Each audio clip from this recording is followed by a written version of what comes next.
Sewer rates in the city of Tontitown going up. 5 News reporter Lauren Spencer was at tonight's city council where the vote wasn't just about raising rates, Lauren, but also about how to keep up with the city's huge growth. Yeah, Tontitown's now the latest city in Northwest Arkansas to approve a sewer rate hike. Bentonville voted on an increase just weeks ago, and Springdale did the same earlier this year. City leaders say the extra money is crucial. Amber. Yes. Motion passes. Council members voted to approve an 18% across-the-board increase, impacting residents, commercial, and industrial customers. Everything is costing more. Our maintenance and operations is costing more. We've got to add more employees to be able to take care of the system. So our costs are going up. We've got to make up that difference. For the average resident using about 4,000 gallons of water a month, the increase will be around $4 to $5. I'm frustrated that we have to raise them, honestly. I'm a ratepayer too. Director of Public Works James Clark says this won't be the only increase. Unfortunately, we're going to be seeing rate increases every year, probably at least for the next 5 years. Because everything just keeps getting more expensive. Councilmember Tim Burris says he would like to see developers shoulder more of the costs. I think if we ask citizens to pay their 100% share, that's fair.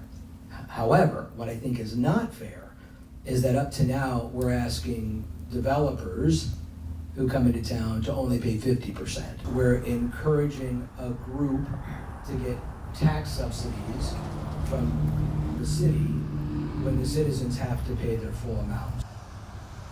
Those new rates will take effect September 19th, and bills due November 15th will reflect the updated rate schedule. Lauren Spencer, 5 News. All right, Lauren, thanks. Let's take a live look in downtown Fayetteville now. Nice and calm, a little cool outside, maybe not a lot of humidity. Scott's in the Weather Center now to talk about a slight cool down the rest of the week. Gradually cooling down. Rain chances, though, are going to be there on and off into the weekend. Right now, everything's quiet out there. You might think, Scott, what in the world's quiet if there's all that green on the radar? This is actually Doppler radar yet again detecting a whole bunch of birds making their southern migration. Cornell's birdcast actually predicting 271 million birds traveling south across the U.S. tonight. Had some hail earlier. One storm moving through parts of Madison into Washington County, just southeast of Elkins or the Durham community. 1 inch quarter-size hail. That one did produce a severe thunderstorm warning. Had some in Van Buren as well, just below that threshold.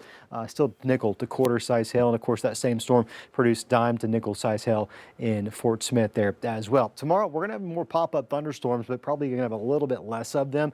Nonetheless, we start off clear, mostly cloudy by the afternoon into the evening. Chance of showers and thunderstorms tomorrow, about 20%. All of us back in the 90s, but then we start to see some changes towards the middle part of this week, into this week, I should say. We'll detail those changes coming up in just a few minutes. All right, Scott, thanks. New tonight, investigators say the suspect in that Clayton, Oklahoma double murder has been found dead. Pushmataha County Sheriff's Office shared tonight the suspect, Jeffries Baker, was found in South Texas and had allegedly committed suicide. Texas Department of Public Safety confirmed Baker had been seen in the El Paso County, Texas recently. Also new tonight, we are learning more from the family of Vernon Patton, who died after being attacked by that bear in Franklin County this month. This picture from his obituary. Patton, 72 years old when he died on Sunday after being put on hospice when his family told us his injuries from the attack were so severe he would not survive. Patton graduated from the U of A with a degree in agriculture. He also founded the Old Applegate Place Arts and Crafts Festival. A private family graveside service is being scheduled. New tonight, a Siloam Springs teen is in a Missouri jail facing charges in a deadly crash. Missouri Highway Patrol says 18-year-old Lance Stockhauser was intoxicated when trying to pass another vehicle near Southwest City, Missouri on Sunday. Troopers say he hit another car head-on. 2 people in that car died. Another passenger was flown to a Bentonville hospital. Stockhauser facing DWI charges, that according to jail records. Tomorrow is day 2 in the jury trial for the man accused of kidnapping and raping a woman at a Bentonville Walmart. Marco Morales is on trial for charges of rape, terroristic threatening, felon with a firearm, and an aggravated assault charge. Jurors heard testimony today from Bentonville police and even saw body cam footage showing the alleged victim giving her statement. Prosecutors called the case, quote, a nightmare for mothers and fathers. Tomorrow, prosecutors will call 4 more witnesses to the stand. Then the defense will make its arguments. Fayetteville making a big step to make housing more affordable. The city renamed its Community Resources Department to the Department of Housing and Community Services. The new department is led by Chief Housing Officer Marley Stark and will focus on using data, driving housing strategy, connect city resources, and support mixed income communities. Stark says the latest housing numbers will help guide priorities for the city, making sure programs are both data-driven and responsive to community needs. We just got sort of the latest numbers for 2024. They do kind of a staggered release, where in 2025 we're looking at 2024, not only sort of continuing the tradition of being data-driven in our housing work, but also thinking about kind of what layers of new data we can bring into the process as we're thinking about how we want to approach community services in addition to housing moving forward. City leaders say the new department will help the city identify priorities, align city programs, and make sure housing options are accessible to all. As the population growth in Northwest Arkansas continues to soar, so does the demand for drinking water. New numbers from our partners at Arkansas Business detail the rise in water demands. Beaver Water District says water sales have climbed more than 30% in the last 5 years. Bentonville saw the biggest jump, up more than 65%. Now, to keep up with that demand, the district is closing in on $100 million in bonds this month to help pay for expansion. It's all part of a $500 million project expected to be finished by the year 2030. Continuing coverage on the war in Middle East, Israel began another round of offensive in Gaza City as the UN Human Rights Commission says Israel is committing genocide. In recent days, Israel ramped up its bombardment of the city, destroying residential buildings, killing hundreds and displacing tens of thousands. Well, now an independent United Nations inquiry has concluded that Israel has committed genocide against Palestinians in Gaza in what is described as the most authoritative UN finding to date.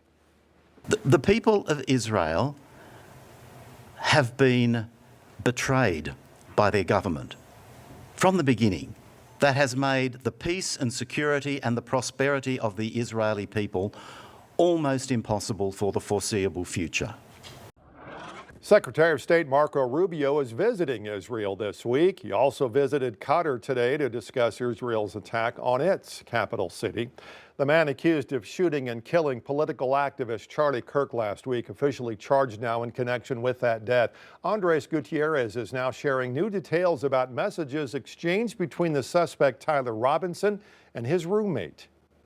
Tyler Robinson, the suspect in last week's fatal shooting of conservative activist Charlie Kirk, made his first court appearance on camera from the Utah County Jail Tuesday. Wearing a sleeveless smock, Robinson appeared stoic throughout the proceedings, stating only his name. Could you state your name? Tyler James Robinson. I have reviewed your declaration of financial status and find that you are indigent. I'm provisionally appointing a Rule 8 qualified attorney to represent you on your case. Robinson is charged with aggravated murder, felony discharge of a firearm, 2 counts of witness tampering, and committing a violent offense in the presence of a child. Prosecuting attorneys confirmed Tuesday they are seeking the death penalty. I am filing a notice of intent to seek the death penalty. I do not take this decision lightly. Investigators are piecing together evidence, including a rifle found in a wooded area after the shooting at Utah Valley University in Orem. At a press conference Tuesday, officials read messages exchanged between Robinson and his roommate. The roommate received a text message from Robinson which said, "Drop what you're doing. Look under my keyboard." The roommate looked under the keyboard and found a note that stated, quote, "I had the opportunity to take out Charlie Kirk, and I'm going to take it." Robinson's being held without bond at the Utah County Jail. He's back in court on September 29th. Kirk's public funeral will take place Sunday at State Farm Stadium in Glendale, Arizona, the home field of the Arizona Cardinals. President Trump will attend. Andres Gutierrez, CBS News, Hurricane, Utah. And again, prosecutors say they are planning to seek the death penalty in this case.